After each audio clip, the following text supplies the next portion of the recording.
Have you ever wondered how Simula and Skantia make their disgusting drum and bass bangers? Well, today I'm going to be showing you how they create their hits like Death Rattle and Insomnia. Welcome back to How to D&B with Inverse Audio. My name's Denver and I've got an absolute tune for you today. Drop a like if you enjoy and leave a comment with what you'd like to see next on this channel.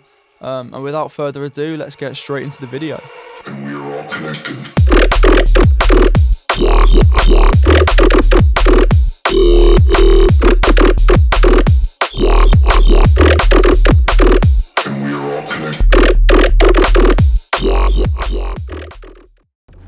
Section 1. Drums. Simula and Skantia both have very unique ways of creating both bounce and enough impact to keep up with the intense bass lines. Both artists tend to choose very short snappy drums, a lot of the time using rims instead of the usual snare. Apart from a few exceptions, they also have little going on in terms of hats, either being a simple 2 or 4 step pattern. Both artists like to variate the drum patterns, adding smaller snares for bounce and occasionally cutting out the drums completely.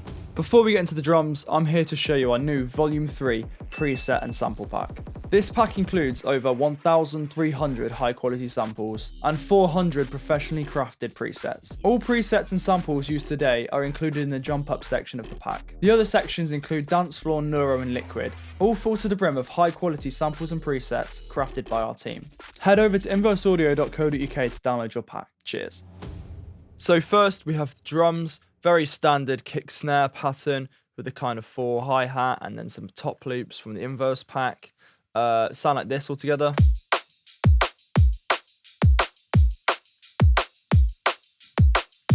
Really simple, but the high end's filled out with these tops and integrating hats here, and these kick and snares perfectly fill the rhythm of the track. I'll show you what I have in terms of post-processing.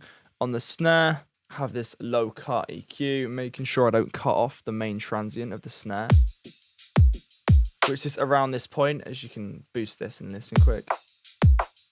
That's it there. So I didn't want to obviously chop into that, just this kind of low rumble that we just don't need. Top loops have been stereo shaped.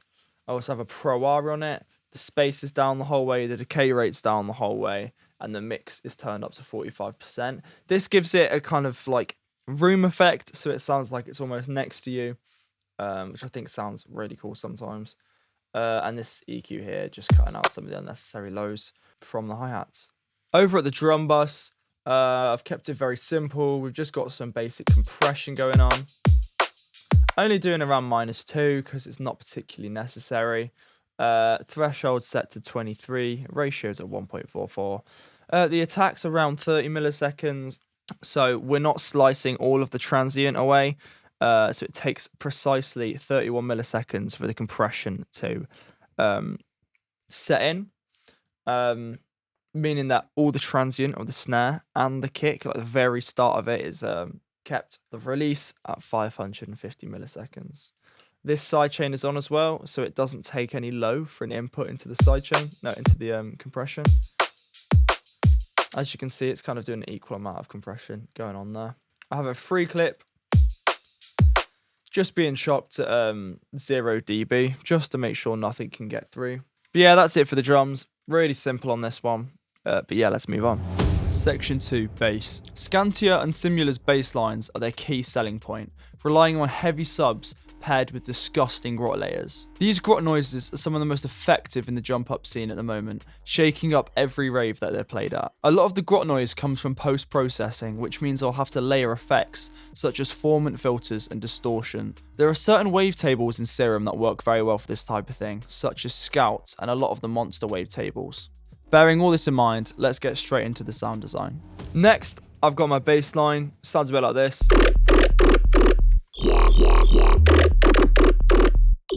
I'll show you the main little grot sound, but without any effects on it. There's a big difference. So it sounds a bit like this. If you can hear that. Sounds grotty still, but nowhere to the extent. Sounds really dry. I'll show you how I've kind of synthesized it here. Have a Scout wavetable, which is a lot of like jump up producers like to use. It's really good, especially when you modulate the wavetable. So I'll have this LFO here, and I've turned on BPM, so we just have a 1/4 dotted. You can select that down here. which opens new time signatures. This modulates the wavetable position and the level, meaning the gain, and this bend plus the negative, which just moves the LFO ever so slightly. Kind of squishes it. Random set the whole way up, which is how we get a kind of different sound each time. As you can hear, little resonance on the little peak filter here, just boosting some frequencies. On the effects on Serum, we have a tube distortion, only doing very slightly. A phaser, which makes that slightly wider, adds a bit of depth. Come over to effects, which brings out the sound to the front of the mix. Pro Q3, boosting a lot of the highs, as like the original dry sound kind of lacked that kind of area, and that's what we want to hit the hardest, considering we're pairing it with a sub. That's why we've also cut out all these lows as well. Have a formant filter, which is a very important plugin. This kind of like creates a resonance along a different area. So if you move this knob, you can create different sounds, almost completely changes the sound of the bass. I then have a disperser, which isn't doing too much. It's a great plugin though, I love it. Kind of puts a nice like watery sheen over the sound. Makes it a bit more squelchy almost. Thermal saturating it again after that. A Pro R, which just makes it sound like it's in a room again. Another thermal to saturate it with some reverb on it. Really bringing it out. Another EQ to shine some of the highs. Then a C2 to finish it off, kind of rejecting all of those like resonant frequencies that are really harsh. As you can see, it inverts.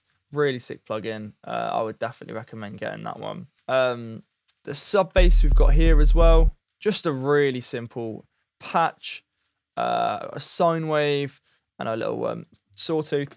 FM from B here as well. So every time it plays, FM's very slightly. And got some distortion here, both down 4 octaves. And yeah, that's all apart from this little white noise. That's the sub. Then I've got this little ER bass. Classic Simula noise. Break this one down real quick. This is also in the pack.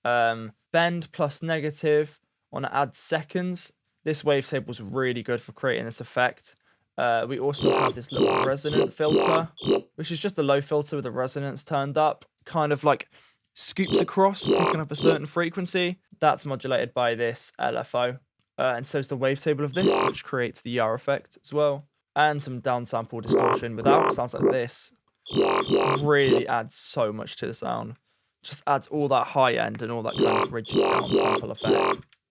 For these effects, got an OTT, 29%. Disperser again, doing slightly more. Pro R, sounds like this. Pro Q3, boosting these highs again and cutting the lows. Frequency shifter to shift it down and give it a bit more of a deep guttural effect. And compression, only very slightly. The threshold's only at -21. Formant filter again. And some thermal to saturate it off. Without any effects, it actually sounds like this. Still sounds quite cool, but after adding all these effects, proper pumps out in the mix. Completely different sound, which is also layered with the sub. Altogether, the bass sounds a lot like this.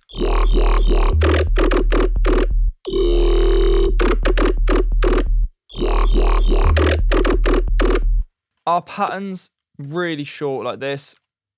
Very simple. I kind of freestyled it. Nothing you particularly need to know apart from the fact it has to be kind of offset. Adds a lot more bounce into the track as it pairs really nicely with the drums when it's slightly offset like this. But yeah, that's all for the bass. Let's move on. Section 3, build up. Both artists approach their build up in similar... I can't do it. Both artists approach their build up in similar ways. Oh man. The ambience is a vital part at the beginning of any Skantia and Simula tune, needing a dark and scary undertone. This is followed by the usual ascending kick or snare riser that leads to a very distorted / delayed and dark vocal. You can get a vocal like this from anywhere, at an old set with an MC or an old film, but I got mine from Splice because I'm really simple. So let's get into it. Last of all, we have our effects and main ambience going into the tune. Really simple. This will be a very short segment. I have this atmosphere here. Really dark and kind of scary themed. I have this as well. which is like the classic kind of whisper effect that Simula uses before the drop.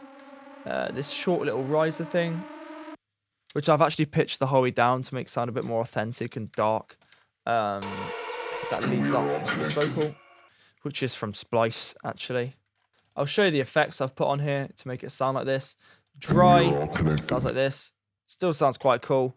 But I've got a Pro R on here, again, spaced down to carry it down, that mixes up quite a lot. Decapitator to make it sound more like distorted, but then I've turned the output down so it's not actually getting any louder, and a low cut. And that's it for the vocal.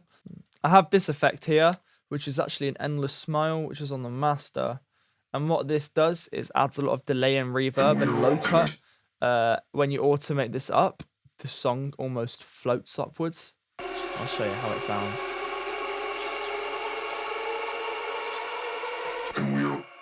You can hear that. It kind of like fades out into nothingness. And then it drops back in, which is what I've done with my automation. And then it drops.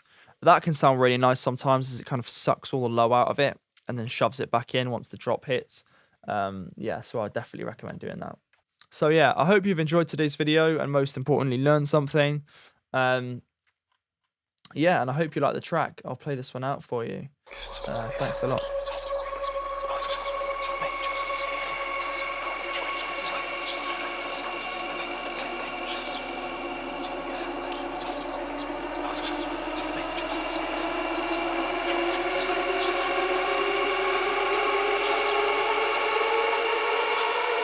And we are all connected.